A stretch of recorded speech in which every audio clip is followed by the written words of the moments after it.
Ipatulpo yung naggupit kay Joma.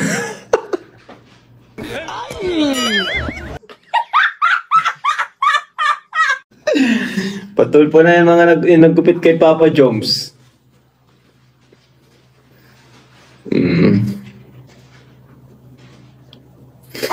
Ayan. Kuya Rab, natawa ako na umiiyak. Parang totoo na teleserye. Oo nga eh. Kasi di mo alam kung matatawa ka o ano, malulungkot. Kasi naman si Papa Joms. Ano ba yung Papa Joms? Ba't ba ganun? Ba't may pa-cutics ka? Oy! Sino manicure sa'yo? Ewan ko dun. Ewan ko dun kay Papa Joms. Siguro. Walang magawa. Wala daw siyang magawa eh.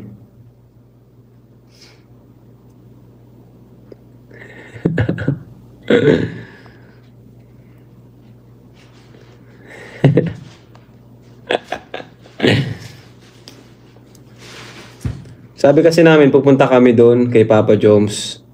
Siguro sa sobrang gusto niyang pakita kay Carla na naapektuhan siya. Yun. Nainis. Nainis ako sa buhok ni Papa Joms. Bakit naman? Bagay naman ah. Okay naman baga? Bagay naman baga kay Papa Joms. Gumanti lang yun kay Carla. Yun nga eh, parang feeling ko rin. Pero hindi naman siguro. Baka totoo naman kasi na naapektuhan din talaga siya. Diba? Feeling ko ano lang, gusto niya na talagang ipakita na affected siya dun. Ayan. Kaso parang pinagtawa na nata ni David eh. Pati si Carla natatawa eh. Pero pinipigil na lang ni Carla yung tawa kasi baka lalong mainis si Papa Joms. Ay, nako talaga, Papa Joms.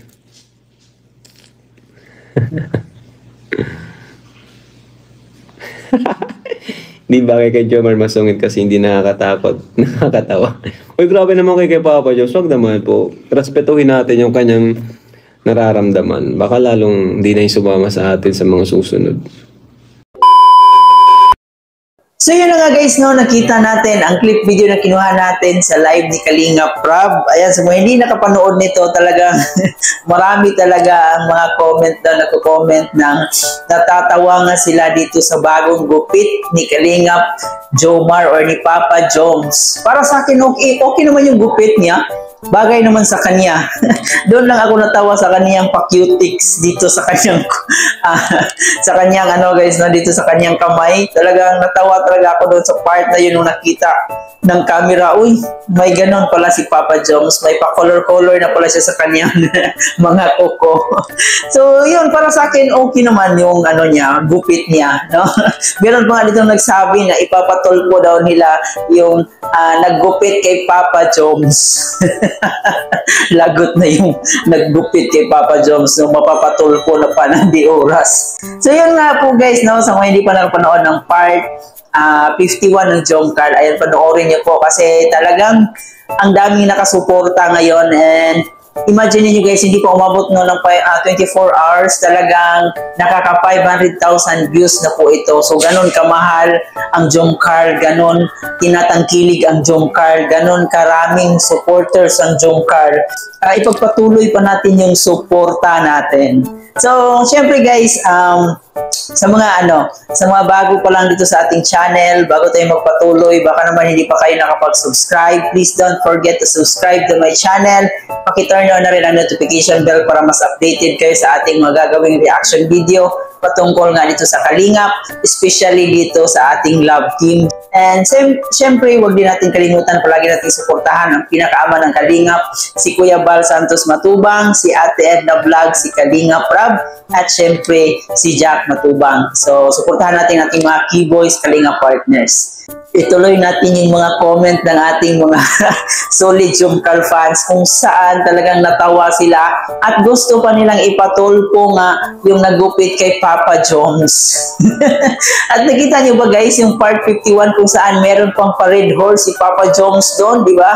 So may pa-red horse pa kasi nga talagang dinaramdam niya yung sakit na ginawa ng ating baby Carla. So, ayun, nagpaliwanag naman si Carla doon sa part 51 kung saan marami siyang iniisip nung time na yon. And bakit ba naman kasi sa lahat pa ng panahon, yun pa yung time siya nag-propose, no? Kung saan maraming iniisip si Carla bago lang namatay yung lolo niya, di ba? So, napaka-wrong timing talaga. And ayun, parang nakikita natin doon na inaasar pa siya ni Kalingap David, no? Talagang, pati si Carla, nakikita natin na parang gusto nang matawa pero pinipigilan nila baka kasi mas lalong magalit si Papa Jones at baka magdabog pa si Papa Jones. So, talagang nakikita talaga natin yung galit ni Papa Jones, no? Ganun naman talaga guys, no? Sino ba namang hindi magagalit pag na-reject, di ba? Or binasted. So, walang ano dyan eh. Talagang walang magaling na lalaki dyan pag nandun ka sa situation na yan. So, ayan, intindihin muna natin si Papa Jones ngayon kasi hindi pa talaga nakapag-move on. Ayun, maging happy na lang po tayo kung ano mang yung tunay na status nila. Baka sa likod ng camera eh talagang napaka-sweet nilang dalawa. Hindi natin talaga alam kung ano yung totoo. Ang yung nakikita natin ngayon is yung pang-serye lang, no? Pang-love team lang yung pinapakita sa atin ngayon. Hindi po yan yung totoong nangyayari.